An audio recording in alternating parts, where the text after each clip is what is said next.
City में भी अरविंद केजरीवाल जी की सरकार बनाई। बड़ी उम्मीदों के साथ दिल्ली के लोगों ने अरविंद केजरीवाल जी को एमसीडी की जिम्मेदारी दी, क्योंकि उससे पहले 15 साल तक भारतीय जनता पार्टी का शासन रहा। लबोलुआब 15 साल का यह था कि जब भी एमसीडी का नाम सुनते थे घिन सी आती थी। हमेशा नकारात्मक खबरें सुनने को मिलती थी, हर समय नेगेटिव न्यूज आती थी कि यहां कूड़ा पड़ा हुआ है, वहां कूड़ा पड़ा हुआ है, यहां ड्रेनेज सिस्टम खत्म हो गया, वहां करप्शन हो रहा है। हर दिन हर प्रोजेक्ट हर पॉलिसी के अंदर भ्रष्टाचार नजर आता था। दिल्ली के लोगों का अपमान किया जाता था। 15 साल तक दिल्ली के लोगों को अपमानित किया गया। लोग दर दर की ठोकरें खाते थे कि अगर उनके घर अपने घर के सामने का कूड़ा भी हटवाना पड़ता था तो लोग दर दर की ठोकरें खाते थे। 15 साल की गंदगी साफ करने में बड़ा समय लगता है, और जिस तरह से एक एक करके एक एक डिपार्टमेंट को खत्म किया गया, सफाई कर्मचारी से लेके किसी भी कर्मचारी को तनख्वाह नहीं मिलती थी। 6-6, 8-8 महीने, 10-10 महीने तक कभी संसद भवन में तो कभी रामलीला मैदान पे लोग धरने पे बैठते थे। एक साल के अंदर बहुत कुछ बदला है। अब एमसीडी से पॉजिटिव न्यूज आती है, अब अच्छी खबरें सुनने को मिलती है। अब सुनने को मिलता है कि तनख्वाह टाइम पे मिल रहा है, 1 तारीख को तनख्वाह मिल रहा है। अब सुनने को मिलता है कि 1 लाख से ज्यादा कंप्लेन रिजॉल्व किए गए। अब सुनने को मिलता है कि अगर आपके घर के सामने कूड़ा है, आपकी गली में कूड़ा है, तो बस आप अपने एक छोटा सा कंप्लेन डालो, 2 घंटे के अंदर वो साफ हो जाता है।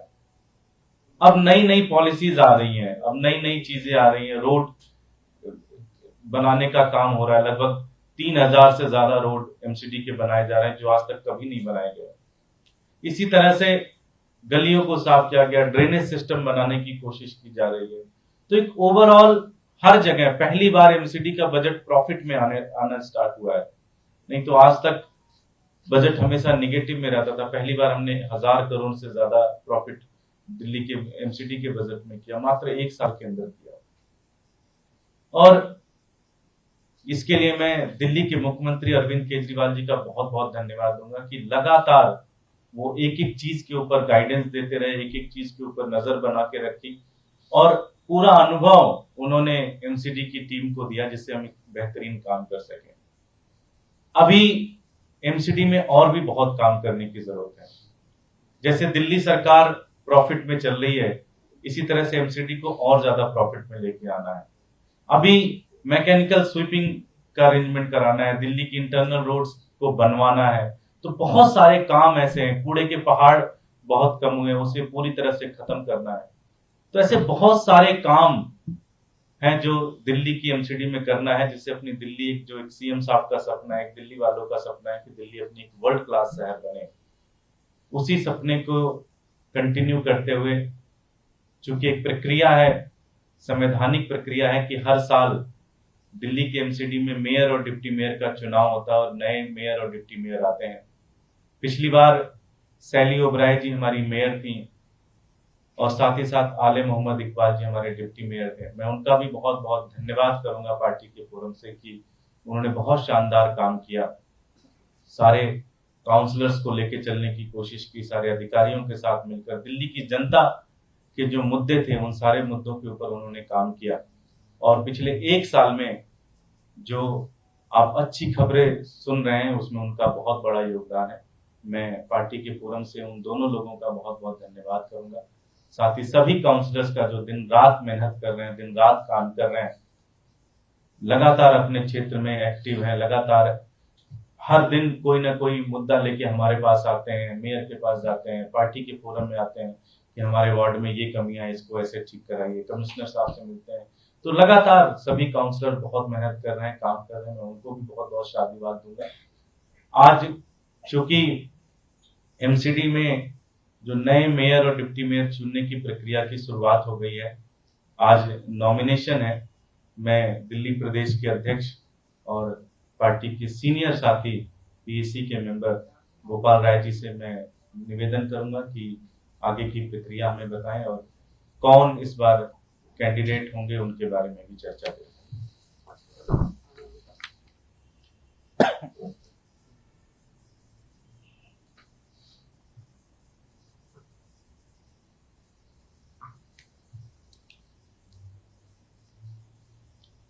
दिल्ली के अंदर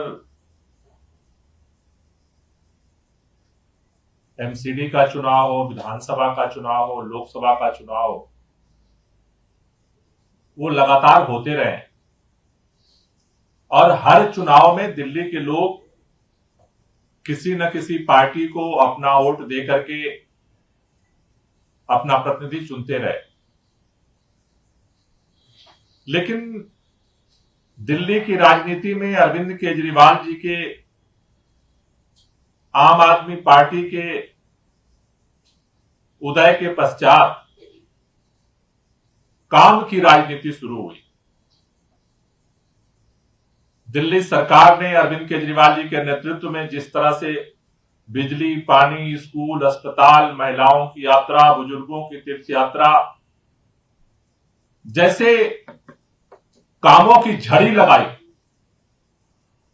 इस काम की राजनीति से दिल्ली के लोगों के दिलों में अरविंद केजरीवाल और आम आदमी पार्टी जगह बनाते गए और दूसरी तरफ भारतीय जनता पार्टी की नकारात्मक राजनीति से लोग धीरे धीरे दूर होते गए। दिल्ली में जब विधानसभा चुनाव में भारतीय जनता पार्टी दोबारा पूरी तरह से हारी, उसके बाद भाजपा ने एक बात सोच लिया कि किसी भी तरह से आम आदमी पार्टी को दिल्ली में हराया नहीं जा सकता, अरविंद केजरीवाल को दिल्ली में हराया नहीं जा सकता, इसलिए इनको षड्यंत्र करके खत्म करना पड़ेगा। और उस षड्यंत्र का सिलसिला शुरू हुआ एमसीडी चुनाव मार्च में होने थे, उससे पहले ही सत्येंद्र जैन जी को गिरफ्तार कर लिया गया। उसके बाद एमसीडी चुनाव पोस्टपोन कर दिया गया। आप सबको याद होगा कि एमसीडी चुनाव की घोषणा के लिए चुनाव आयोग ने प्रेस कॉन्फ्रेंस बुलाई और उस प्रेस कॉन्फ्रेंस में चुनाव की घोषणा करने की जगह कहे कि चुनाव पोस्टपोन किया जा रहा है। परिसीमन के नाम पर दिल्ली के अंदर एकीकरण किया गया, परिसीमन किया गया, वार्डों को तोड़ा मोड़ा गया,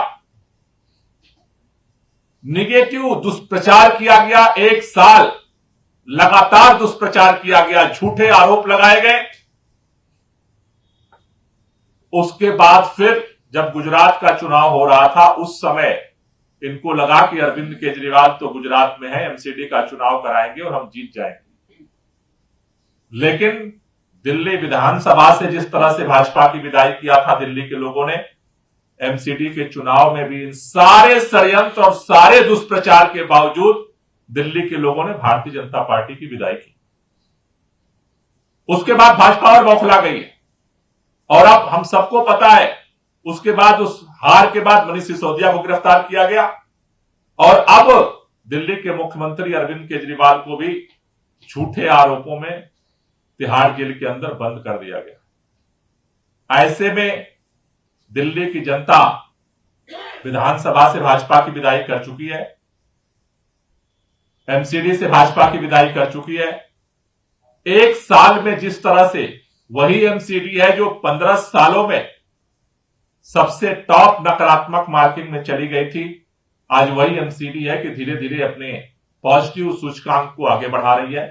अपने काम के दम पर विधानसभा से भी हमने विदाई की, एमसीडी से भी विदाई की है और ये लोकसभा में जिस तरह से अरविंद केजरीवाल को उनके काम को गिरफ्तार किया गया है, अपमानित किया जा रहा है, इस जेल का जवाब वोट से दिल्ली की जनता लोकसभा चुनाव में भी देगी।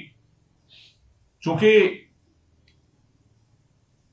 जो मेयर चुनने की प्रक्रिया है उसमें हर साल मेयर का चुनाव होता है, इस साल रिजर्व कैटेगरी से मेयर का चुनाव होना है। उसके लिए पार्टी ने निर्णय लिया है कि इस बार आम आदमी पार्टी की तरफ से मेयर के जो कैंडिडेट होंगे वो महेश खिच्ची होंगे। महेश खिच्ची, KHICHI। महेश खिच्ची करोलबाग विधानसभा में देवनगर वार्ड 84 से हमारे काउंसलर हैं। ये करोलबाग विधानसभा के अंदर देवनगर वार्ड में काफी लंबे समय से पार्टी के लिए काम करते रहे। ग्रासरूट स्तर से पार्टी पर इन्होंने काम शुरू किया था। सबसे पहले ये हमारी पार्टी के बूथ अध्यक्ष बने थे, बूथ प्रेसिडेंट बने थे। उसके बाद वार्ड प्रेसिडेंट बने। वार्ड प्रेसिडेंट के बाद RWA के विधानसभा के प्रेसिडेंट बने।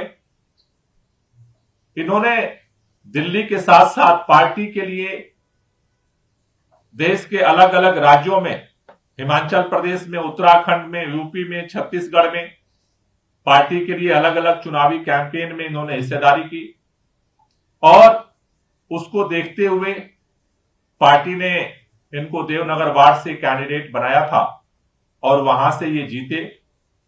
और पिछले 1 साल से इन्होंने जिस तरह से ग्राउंडेड होकर के काम किया है, उसको देखते हुए, जमीनी स्तर से जुड़े होने के कारण, जनता के साथ सीधे संवाद होने के कारण और IAC के समय से ये पार्टी और आंदोलन के लिए काम करते रहे, उसको देखते हुए पार्टी ने इन्हें इस टर्म के लिए मेयर कैंडिडेट बनाने का निर्णय लिया है।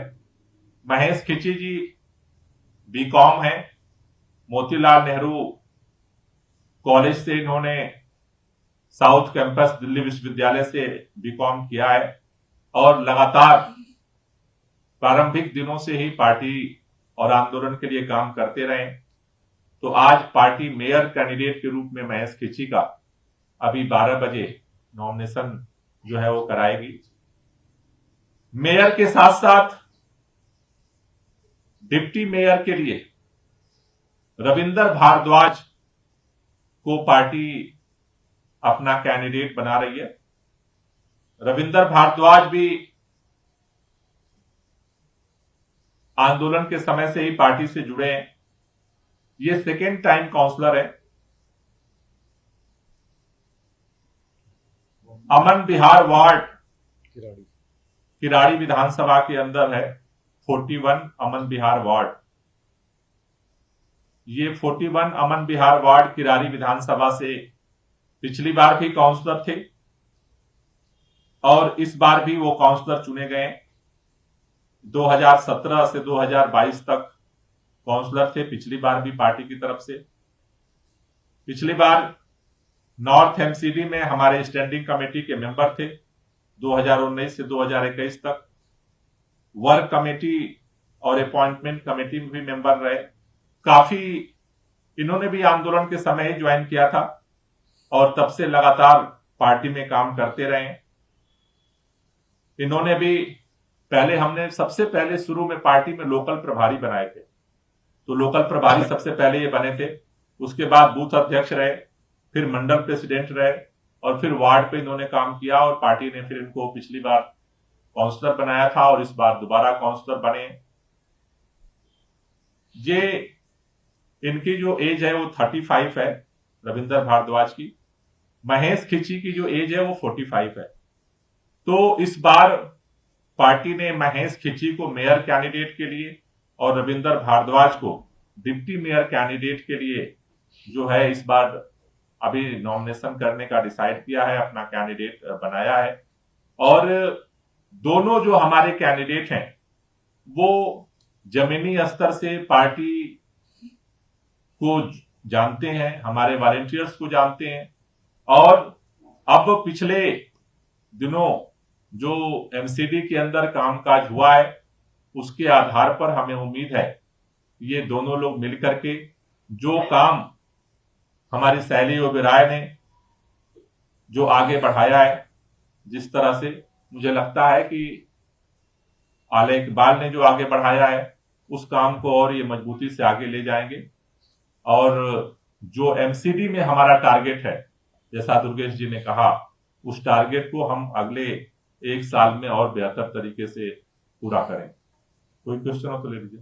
संख्या बल में हमने पिछली बार बहुत तमाशा देखा था एमसीडी में, तो अभी जो रिपोर्ट से आ रही है कि बीजेपी भी चुनाव लड़ सकती है उम्मीदवार, तो ऐसे में तैयार है उसके लिए? और दूसरा, क्या कांग्रेस जैसे आपको चंडीगढ़ में समर्थन मिला था, क्या दिल्ली नगर निगम में बात हुई उनसे आपको समर्थन दे रहे हैं? क्योंकि अगर वो करते हैं तो संख्या बल बहुत ज्यादा मजबूत हो जाएगी। देखिए, भारतीय जनता पार्टी से हम हर तरह से मुकाबले के लिए हर समय तैयार रहते हैं, क्योंकि वो पहले भी ये करते रहे और चंडीगढ़ के बाद तो पूरे देश ने देखा है कि कैसे वो वोट की चोरी करते हैं। तो भारतीय जनता पार्टी के हर तीन तिकड़म का मुकाबला करते रहे हैं, हम करेंगे। जहां तक कांग्रेस की बात है तो कांग्रेस गठबंधन के साथ हम यहाँ चुनाव भी लड़ रहे हैं और एमसीडी में भी हम मिलकर के चुनाव लड़ेंगे।